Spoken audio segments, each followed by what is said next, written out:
actually educate, inspire, and make you think.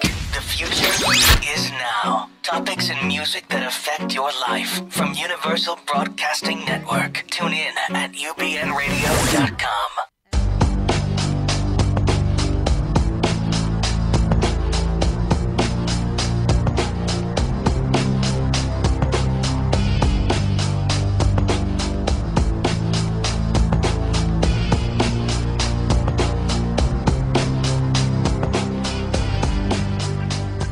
The views and opinions expressed in the... God, I hit you the wrong button. The views and expressed are still ours. Greetings and salutations, everyone. You are now officially tuned into Dr. Judy WTF. I am your host, Walt Lusk. And, of course, we have Dr. Judy Rosenberg here, as always. And today is free for all calls. So we've already got a call lined up.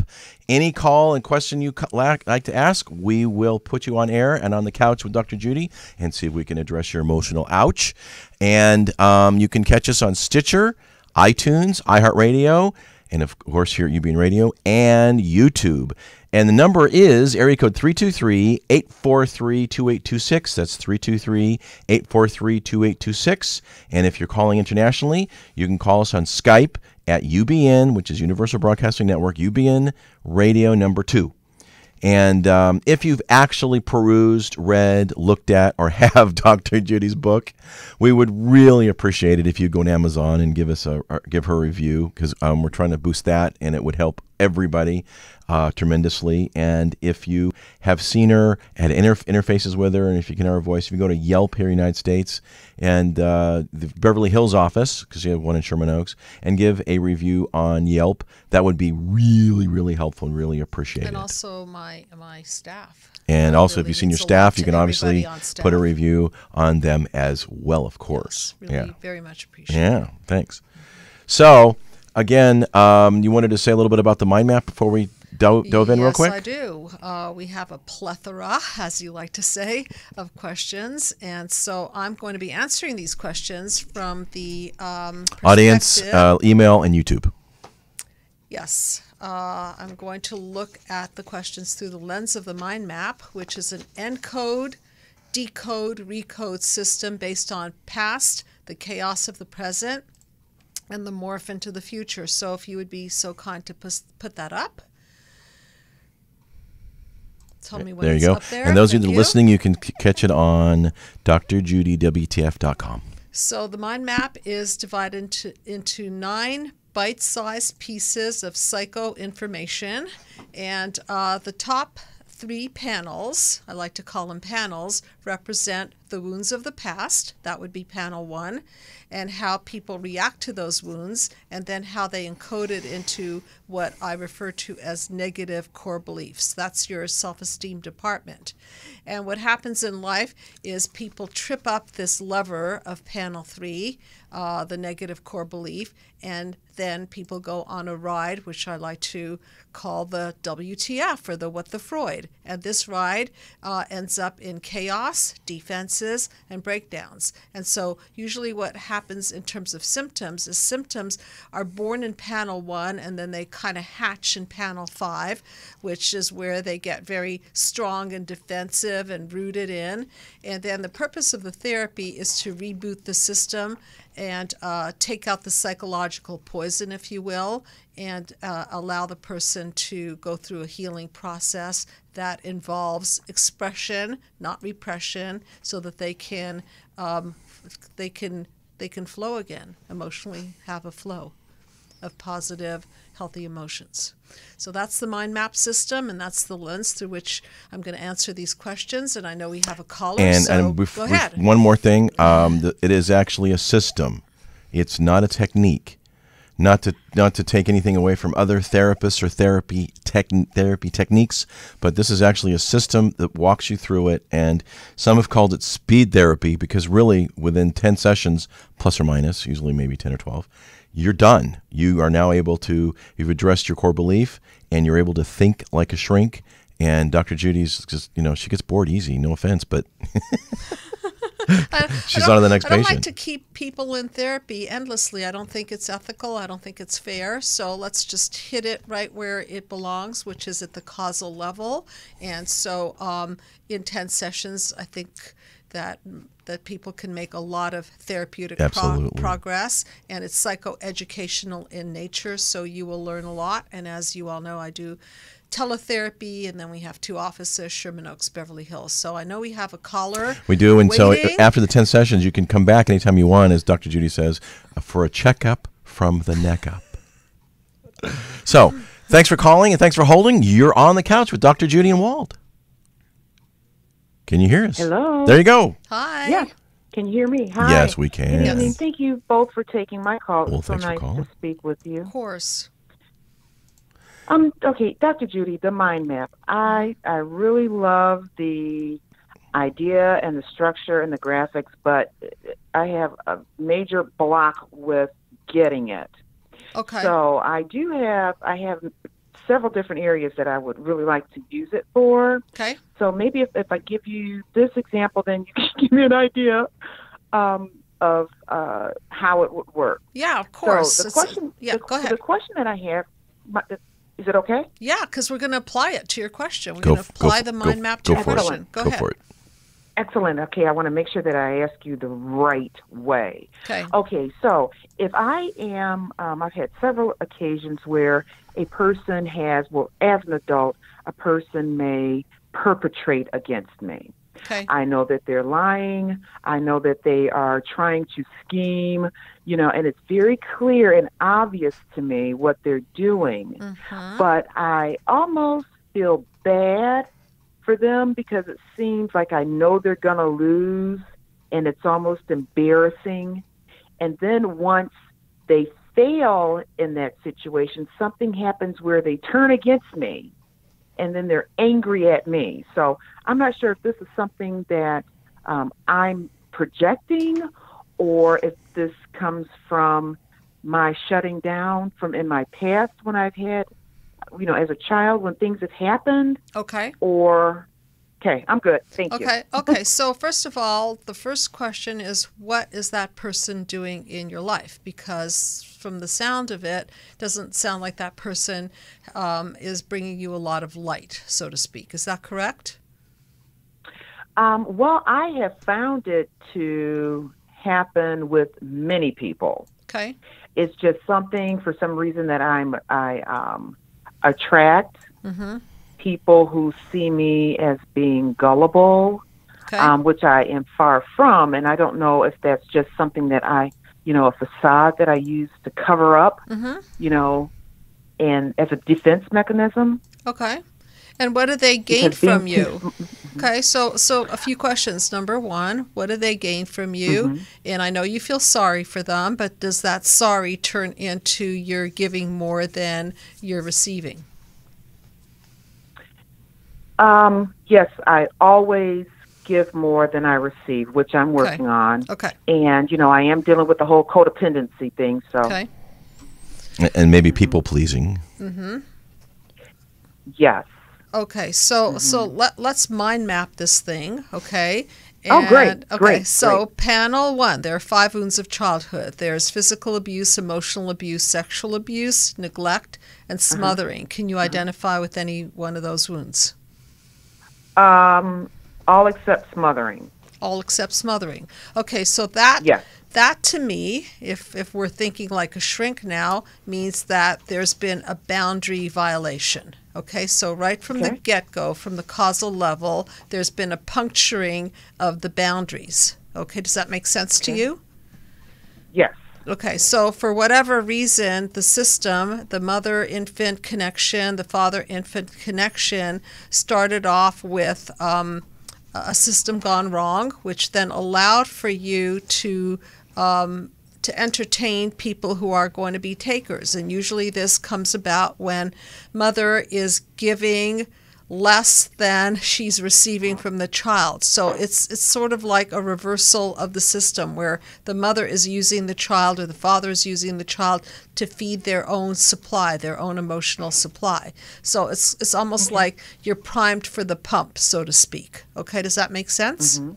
Okay? Absolutely. Okay, so then you have this reaction to the wound. You get anxious and you get depressed and whatever you're feeling, psychosomatic. So that baby, that infant, that child is not so happy with the system, but needs mother, needs father, needs nourishment, right? But as Walt, you like to say, childhood is a hostage situation. So if they're not treating you with unconditional love and all of the aspects of attachment theory, eye contact, skin contact, breastfeeding, calmness, mirroring, attunement, a mother and a father who are a united front and balancing the system. Okay, if all that isn't happening, what happens is that the child gets emotionally dysregulated and is open to getting regulation from all kinds of sources, including people, including unsavory people who may love bomb you, for example, and act as if they're going to give you the world, the moon and the sun and the stars, but then end up taking more. Okay, so you can see that there's a cause, there's a blueprint there, and then that ends up in panel 3 in your self-esteem department. So now it's encoded into something like, I'm not worth that much. I'm not lovable. I'm not this. I'm not that. Okay? Sound a little familiar? Oh, I'm really just coming to that realization that I actually have those thoughts. And so, yeah. Okay, so that's our dirty little secret. We all have those thoughts. We all have a negative core belief, and that's based on a lie. Okay, and it's based on misinformation. That's why it's a lie. That's why it has no integrity or truth value to it, because it's your interpretation of how you've been treated and why.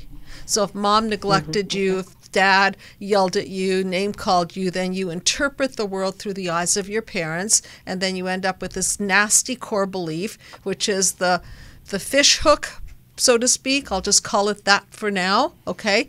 And that hook is what hooks you into people who will then activate it. So, for example, if somebody doesn't have a particular core belief, let's say somebody doesn't think they're stupid, okay? A lot of people, they don't think they're stupid, and you activate that button of, hey, you're stupid. Well, guess what?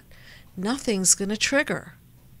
But if they think that they're unlovable and you treat them in an unlovable manner or tell them that they're unlovable, then guess what that's going to create? Okay, it's going to create chaos, defenses, and breakdowns. Why is that going to happen? Why is the what the Freud going to happen? Because that negative core belief that's been triggered by that person is very similar in patterning, blueprinting to the cause, because the cause treated that infant child that way and created that negative core belief. And so when someone else comes along and triggers it, then there's a propensity to think that that is familiar and familial. And so the person will bite, so to speak. They'll take the bait because they want to finish that psychological file, as Freud likes to say. So they want to go through that loop again to fix it. That's the idea, to fix it. But it doesn't get fixed. It just self-infects, and it creates a really bad pattern, because now we've got two unhealed people playing that game, so to speak. Okay, are you with me so far? Yes, yes. Okay, is that making sense to you? Yes, I am seeing, yes. Okay, and if you look at the visuals, it'll really help a lot, because you see that when we come from our wounded area, we're going to end up in panel 4, 5, 6, chaos, defenses, and breakdowns. And when we're coming from a state of healing, we come from the light. Okay, so this is looking at the model from a connect, disconnect, the darkness, the light, the healing, the wounds. Okay, same thing.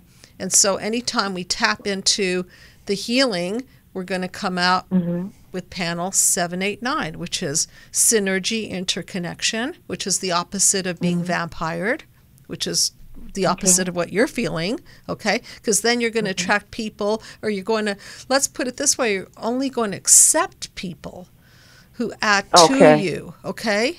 Because there's this whole Okay, that's law of great. attraction, law of attraction. Well, how about law of acceptance and rejection? How about that? Okay, so you're going to be eliminating the people who are takers, vampires, and then you're going to be joining forces with the people who can actually add value to your life, and you add value to their life. And that's my concept of 1 and 1 is more than 2. So I like to use this analogy. There's 1 and 1 is minus 2, okay, less than. There's 1 plus 1 equals 2, and then there's 1 and 1, which is synergy, which is more than 2, okay? So how does that work? 1 and 1 equals 2 would be, you go to the store, you give the person $5, you get your beautiful, whatever, whole grain bread, okay? And you're very happy, and they're very happy, and it's a pretty even exchange, and everybody wins. So it's fine. It's a pretty even score, okay? Following this so far? Yes. Okay, so the other one would be you unite with a person that's a taker, a vampire, and you're suddenly feeling sorry for them, you're feeling depleted, you're feeling irritable, you're feeling angry, you feel disconnected from, misunderstood. Okay, and so that interaction with that person leaves you feeling less than. That's the 1 and 1 is less than 2 phenomenon.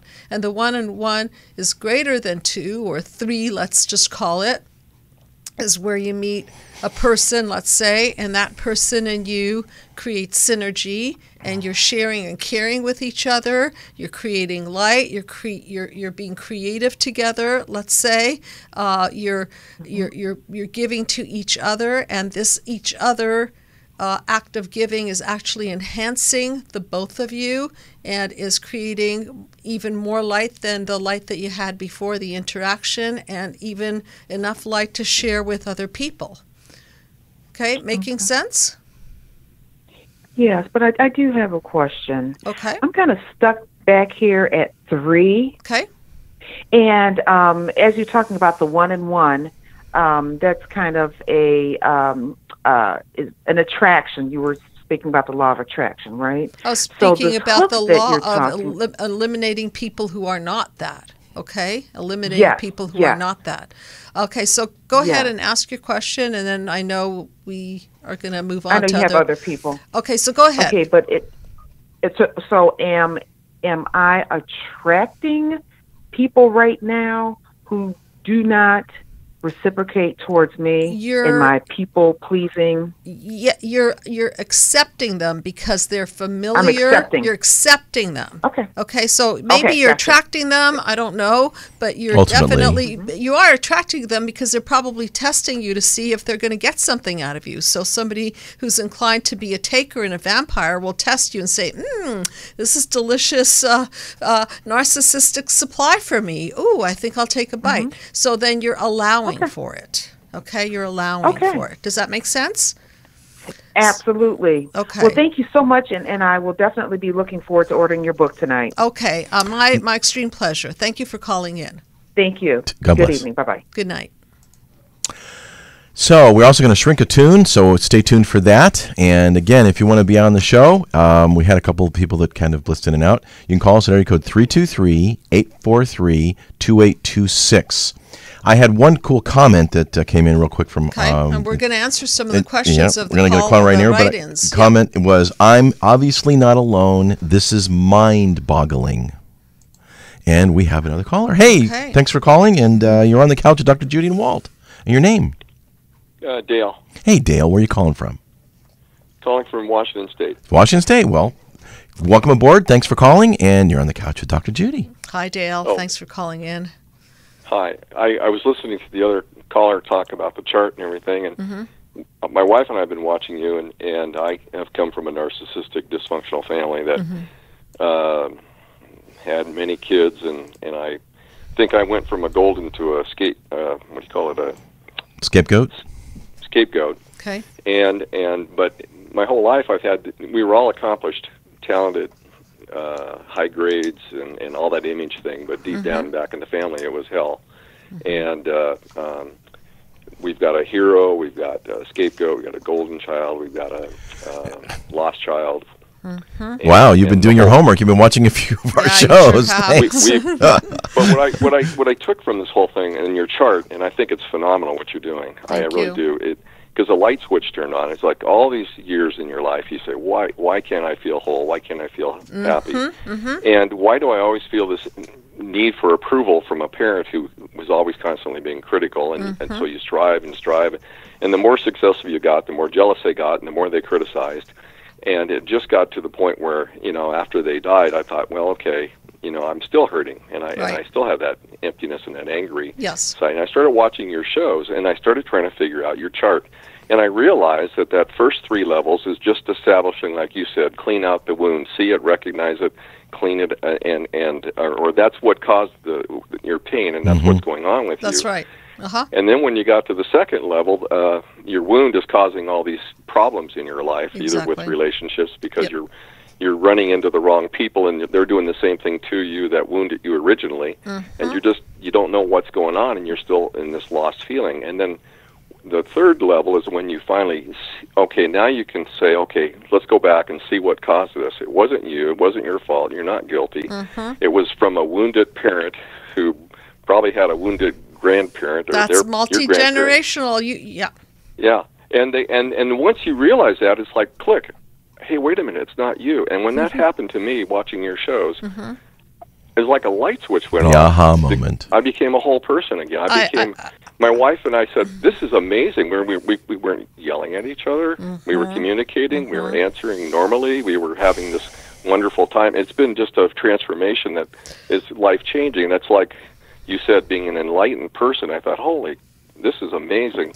Well, and so now I'm seeing all my family and all these wounded people, multi-generational cousins and grandchildren, and it goes on, and I'm thinking, got a big client list for you. Bring them on. Bring them on. We've got the staffing. Do you have? I assume you've looked at her book. I just looked it up at Amazon last week. My word! Computer went down. I was going to try to order it. I do want to get it. So you figured this all out just by watching our shows and content. I was listening to the previous caller and I thought, it's getting too complicated because it's really simple. And the fact that you did it as a system, we know someone who's in this business of counseling, and I said, how long have you had a client? And they said, my longest one's over 20 years. I thought, what? Okay. I thought, you must not be very good. Okay, so first of all, Dale, correct, Dale? Yeah. Okay, so first of all, I'm so touched by what you're saying because you are an example of my dream come true. Okay? My dream come true is that I create a system that actually creates a transformation in people. I love the word aha. I used to have this screen name called ahhhh. I love the ahhhh experience. And so the fact that you even use that word and that you and your wife have had these ahhhh experiences is why I created this mind map. Okay? It's so and there's many other people trying to talk about this. It's like they're making it so complicated, and they only take it so far, and they're always talking about how to get away from the narcissist and how to get away from and to give up on these. And I look at with your system, you don't have to be that way. Once you become whole yourself, you can still deal with them. You can still communicate and interact, but you don't get hurt by them because you realize they're the ones that are hurting, not you. Yes. And they don't threaten you anymore. Absolutely. It's just an amazing feeling, and I just have to thank you so much. Well, you're so welcome, because the goal is to dismantle that panel 3, that negative core belief, because that's that fish hook, right? And if people don't have that hook in, then the narcissist has the narcissistically injured is how I like to say it. They don't have the ability to trigger panel 4, 5, 6. Okay? Yeah, and so if they don't have the ability to do that, then you're not their game. And so they'll move on. Like, why? Yeah, and you're not fun anymore. Thank you. I just, it was so fast. I mean, it was just like, wait a minute now. I see what she's saying. I see how simple it is. I see this system. And I thought, and you're right. It cannot do the human disconnect globally until you do it individually. Yeah. Because, and I'm up in this northwest liberal country of Antifa versus conservatives versus everything. It's like a war zone up here. It'd be interesting to see. We have this narcissistic generation of nobody listens to anybody else anymore, and it's getting kind of scary. But you're on the right track. Well, I really appreciate it, and as you know, the mind map was originally called "Join the Human Race: Healing Global Disconnect." And so I looked in the mirror and I didn't see Bill Gates staring back at me, nor did I see anyone with a kind of a budget to make that happen in a huge way. So I decided to try out the model on a micro scale, and in the process realized exactly what you're saying, that we have to heal individually in order to heal globally. So it's one at a time. That's how I'm doing it. One family at a time. One at a time, one person at a time. Yeah. Well, you guys are, and both you, Walt, too, you're both so good, and I would just want to thank you because you're on the right track. Don't ever let anybody tell you different. You are doing phenomenal. Thank you well, very, Dale, very thank much. you. I really appreciate it. Call back anytime. We'd love to keep us posted. When you get the book, we want some more aha moments. I will. Thank you. Hey, God bless. My pleasure. Bye-bye. Bye-bye. Wow, that's amazing. So nice. Okay. Thanks for calling. You are on the couch with Dr. Judy and Walt. Thank you, Han. This is Eva calling from Sherman Oaks. Hi. Eva. How you doing? Hi, Dr. Judy. I just so agree with the prior caller. I just want to add to this wonderful conversation that it's absolutely true. It's an amazing feeling to feel like a whole person. And my example would be that your work is absolutely phenomenal, just exactly what the person said. I so agree with the caller. I'm praising you everywhere I know, anyone who needs help. My example would be that I'm so crazy in love with my nephews, and unfortunately, one of the nephews has that, narcissistic traits. Yes. Right after my stepsister. That's the one who took, after my stepmother. Okay. And I love him so much. It was such a heartbreaking situation to understand that I need to, somehow understand what is going on. So finally, when he's in the hospital, he has a heart issue. I'm calling him. I'm absolutely kind to him, sweet, and try to talk to him like a normal human being and be very positive and give him that positive outlook. And all of a sudden, he started calculating everything in such a negative way and telling me that I'm attacking him, that I tell him that he's not a good person. Sure. I'm like, what is this coming from? Well, I was like shocked. Okay, let me. And I had this aha moment. I say, oh my God, this is not me. This is for real. This people creating this issue. You were the one who contacted me. You're the one who's reaching me out as well. And then you make, in the front of your mom, a deal like, I am the one who is contacting you. I am the one who's going after you. Okay. And I'm here and I was like, oh my God, this is so crazy. I'm like, should I stop calling him? Should I just let it go? Okay, and I said to myself, really, at let this me. point, Okay, at the point, I really don't care any longer, even if I stay in a touch, even though I love him so much. Understood. Because I cannot be, in that, nasty, for this strong word, in this toxic, web spider. I just cannot deal with this any longer. How old is he? How old is he? 18 years old. Okay, so look, you try to be his enlightened witness, so to speak, or at least a warm, connected, interconnected. You made an interconnected attempt, and he pushed it away. So why is this? Because he knows what side his bread is buttered on. Okay, so if he's in his hostage childhood situation, and I know he's already approaching adulthood, he's still going to have to vie for the other system. He has to choose, okay? And so if he is surrounded by mommy, dearest, and all the other people who are pulling him into that system, then don't forget that his lens of perception, I like to call it the cracked lens of perception. So in other words, whatever you're doing, he's perceiving it the way he's perceiving it, and it has absolutely nothing to do with you. And I think that you saw that, and that was remarkable that you saw it. It's almost like watching this movie, right, of a person seeing you in front of me, right, without your knowledge and without your program, there's no way I'll be today where I'm at. Because it takes a clear-sightedness, okay? Because when we are ourselves wounded and we have that fish hook, so to speak, and the negative core belief, we buy in and we're thinking, that's the gaslighting thing. Am I really crazy? Is that young man really seeing that I'm mean, or that I'm forcing him, or something like this? And then your clear-sightedness says, no, I just called him to be loving and warm, and he is now, that's called projection, okay?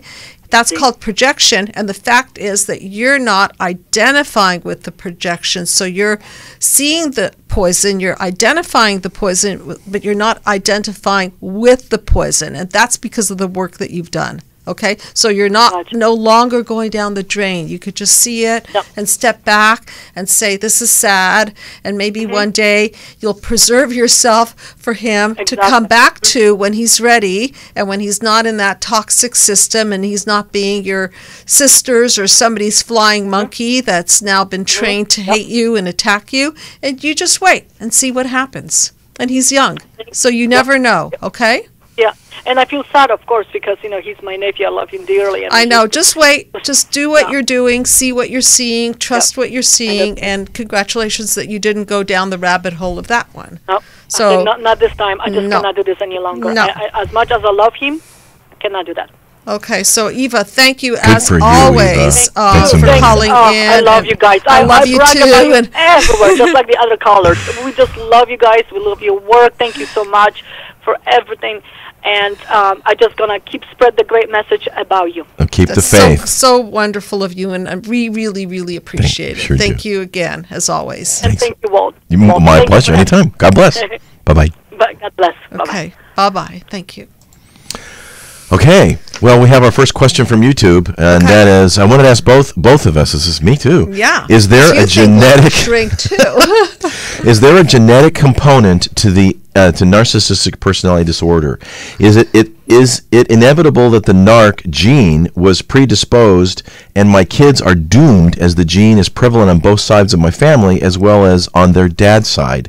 I just want to vomit or run away. This is really ugly. Okay. Thank you both for your input that you both provide. Okay, so from a mind map perspective, I like to see it as psychogenetic, meaning that it's multi-generational, meaning that however the treatment went down is how it's now unfolding. So is there a genetic proponent? There's no genetic identifier that says, okay, so here's the gene for narcissism. Again, yes, we are a combination of nature and nurture. So some of us get neural pathways that are formed this way, that way. Our brain is formed this way, that way. Our eyes are brown, blue, green, whatever, okay? The way I like to see it in the case of these narcissistic injuries is that they are psychogenetic. So, but let's take the genetic component into consideration and just say that nature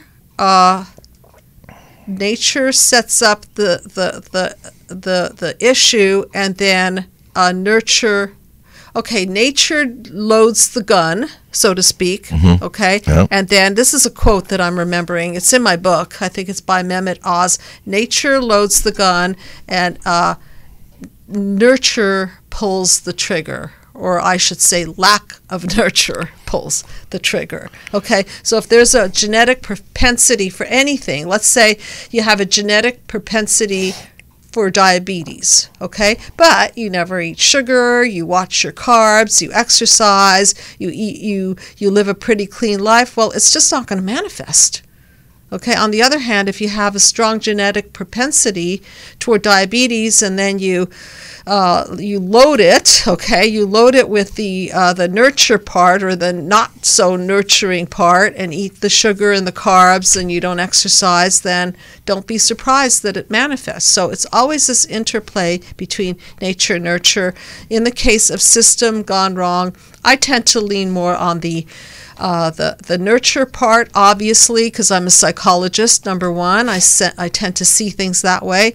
And second of all, I see great progress in my clientele by leaning on the system and seeing this through the lens of nurture, because nature is just, it just is. But nurture, we can really manipulate that in a good way, right? And we can make some causal determinations there by taking the poison out, by identifying these patterns, by having people express hurt feelings so that they don't end up repressing them and imploding or exploding. So we have a lot of leeway with the way we treat our generations, but not a lot of leeway with how our genetics are necessarily stacked.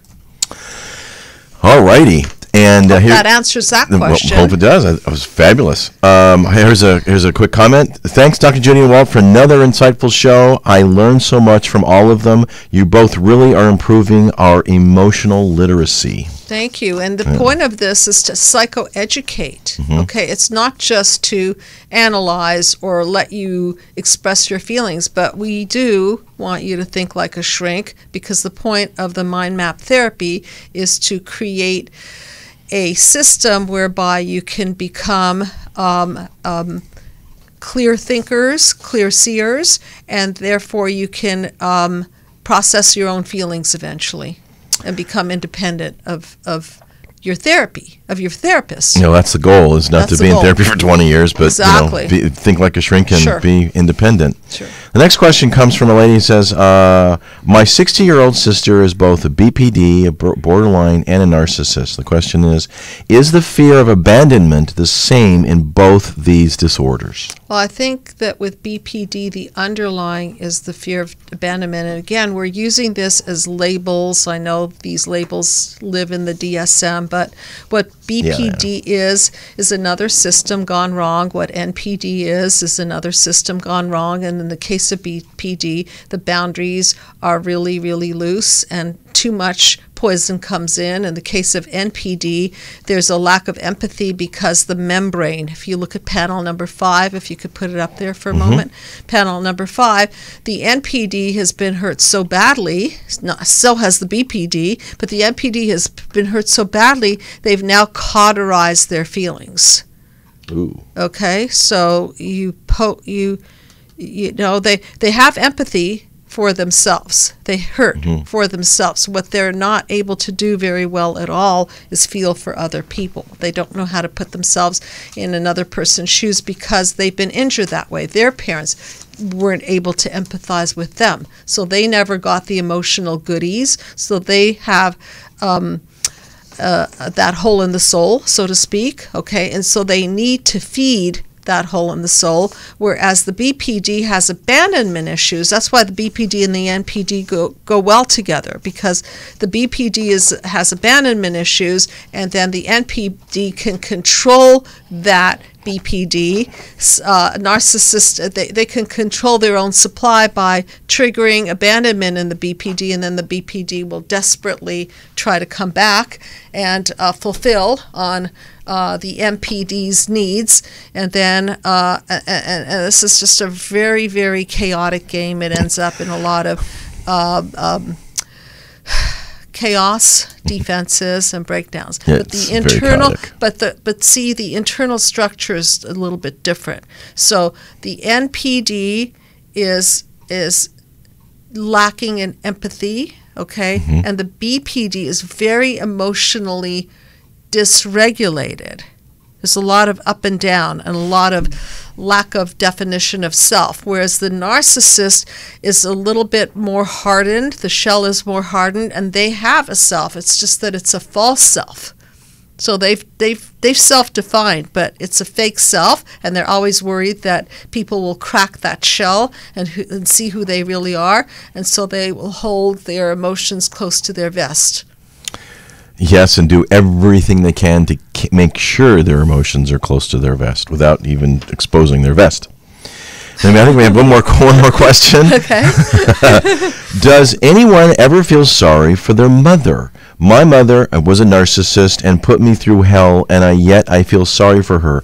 Wonder if this is the Stockholm Syndrome. Well, okay, there are a lot of levels to this question. Can we have empathy for somebody who's been injured? Of course we can. If somebody's been neglected, raped, beaten, name-called, okay, and then they end up exhibiting symptoms of NPD, PD, BPD, whatever, you can feel sorry that happened to the person.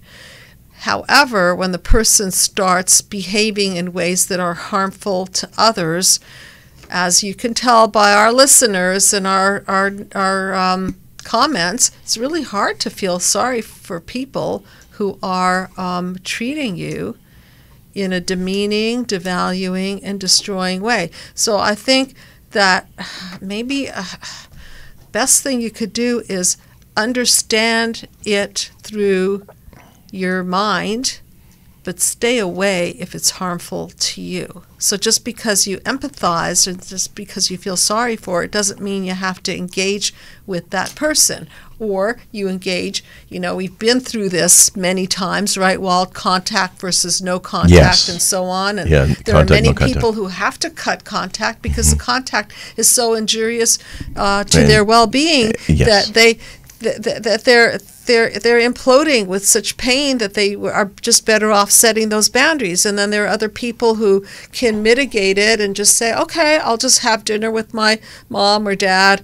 Talk about the weather. Every once in a while we'll talk about the weather, and that way at least I can have some semblance of feeling that I have family. It just case-by-case basis. It depends. And the bottom line for me is if the pain of being around the narcissist is greater than the pain of not being around the narcissist, then you've answered your own question. Right. You really are, even though they're both painful, it's a lesser of two evils, pardon the pun, and therefore you're better off with no contact because they're not, you're less of a narcissistic supply, and eventually they're going to leave you alone, even though at first they do not have the word no in their vocabulary, and they're going to do everything they can to keep you supplying their narcissism. As long as you look at them with clear-sightedness and you understand that these people have been injured, they don't have a lot of empathy, they don't have a lot to give, so stop expecting that. We did this episode on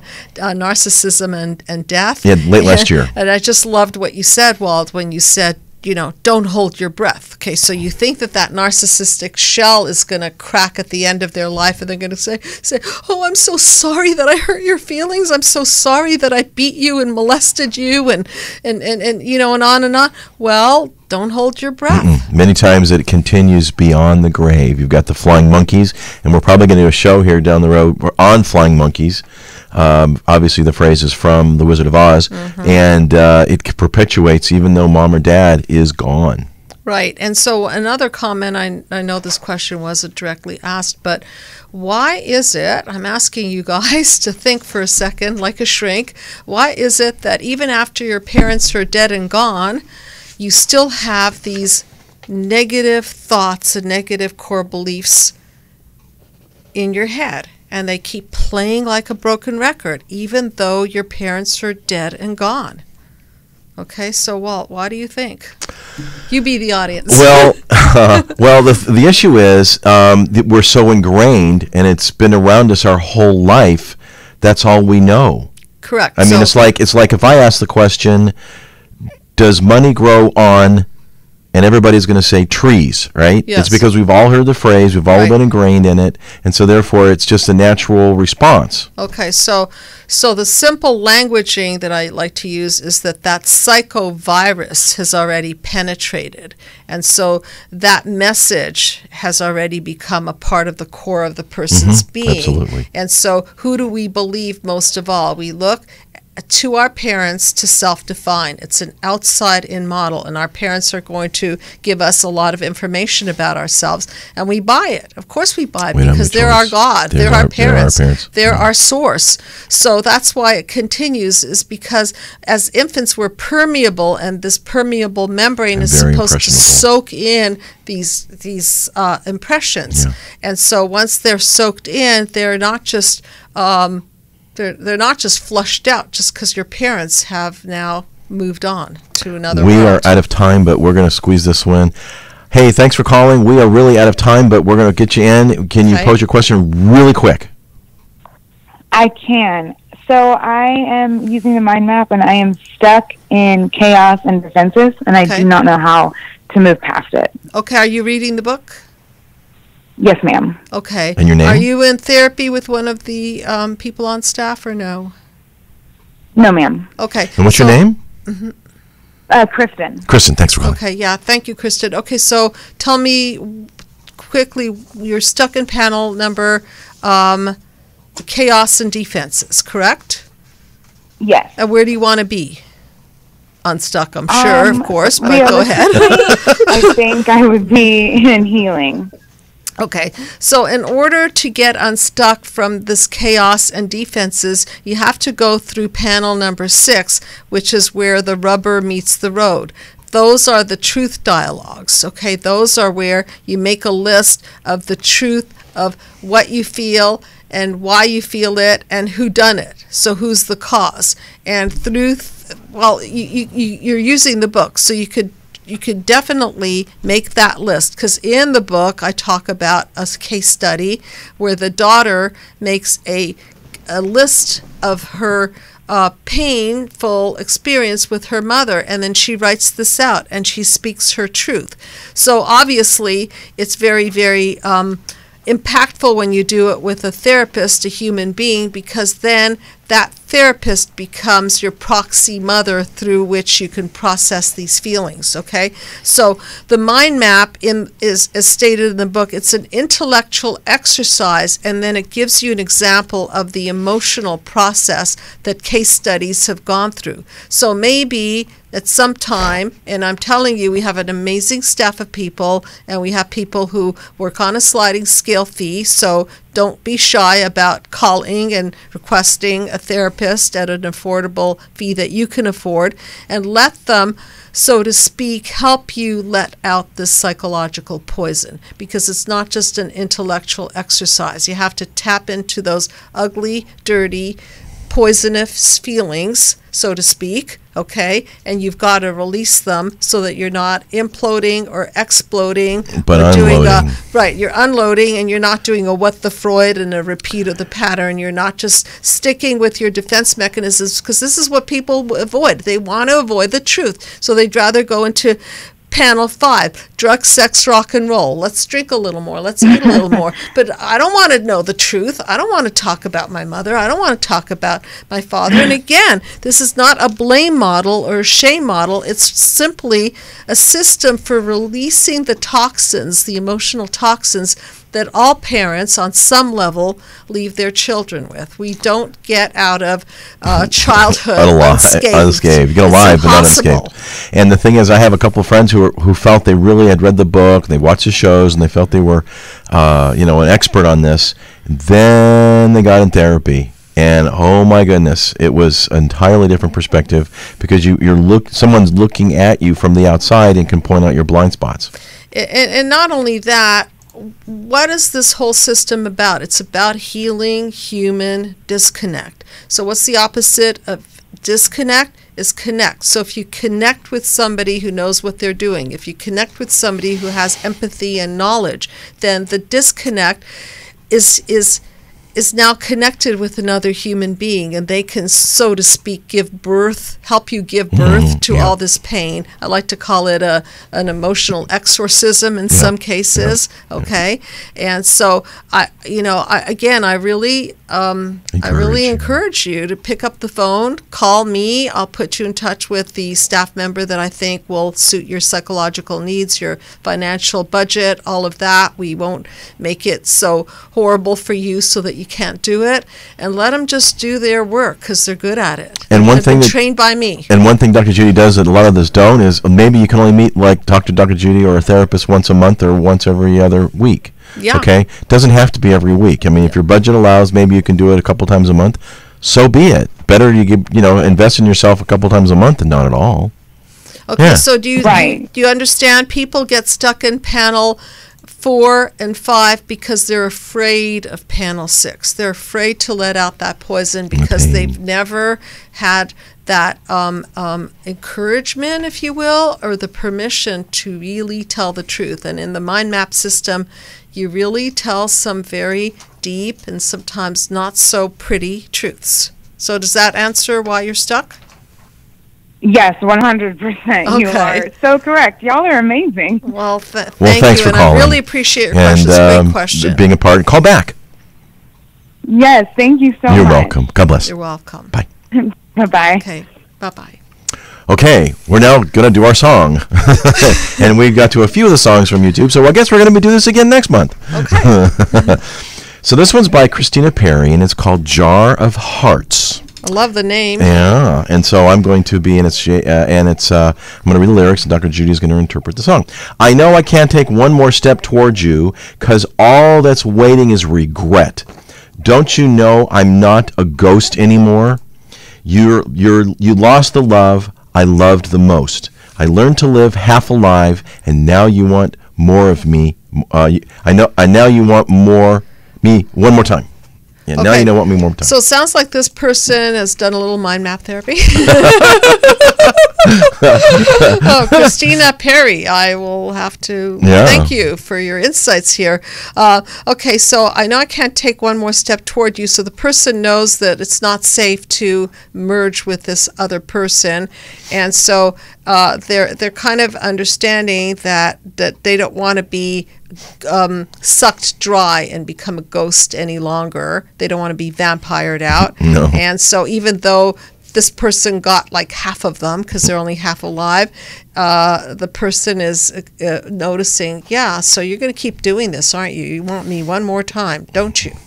And who do you think you are, running around leaving scars, collecting your jar of hearts and tearing love apart? You're going to catch a cold from the ice inside your soul. So don't come back for me. Who do you think you are? Well, there's an indignancy, right? Like, how dare you? How dare you just keep collecting these jars in the heart? And there's an acknowledgement that that person has that coldness, the hole in the soul, so they have no feeling. They're numb in there, cold. And yet the only person who seems to have feeling here is the person who's crying out because they have feelings. They've been had. Yeah. Right. I hear you're asking all around if I'm anywhere to be found, but I have grown too strong to ever fall back in your arms. Hopefully so. Yeah. Okay. So hopefully this person has gotten some better boundaries and they understand, she understands, sounds like Christina's talking here, that the person's still trying to hunt them because they still are hoping that they're going to get just a little more blood out of them, a little more heart out of them. Just a little more. Just a little more. And I've learned to live half alive, and now you want me one more time, in the chorus. Okay. And who do you think you are, running around leaving scars, collecting your jar of hearts and tearing love apart? You're going to catch a cold from the ice inside your soul, so don't come back for me. Who do you think you are? And I took so long just to feel all right. Remember how to put back the light in my eyes. I wish I had missed the first time that we kissed, 'cause you broke all your promises, and now you're back. You don't get to get me back. Such amazing words, really. Yeah. That it took her a long time to get over this person, to have the light back in her eyes. And she's really sorry that she even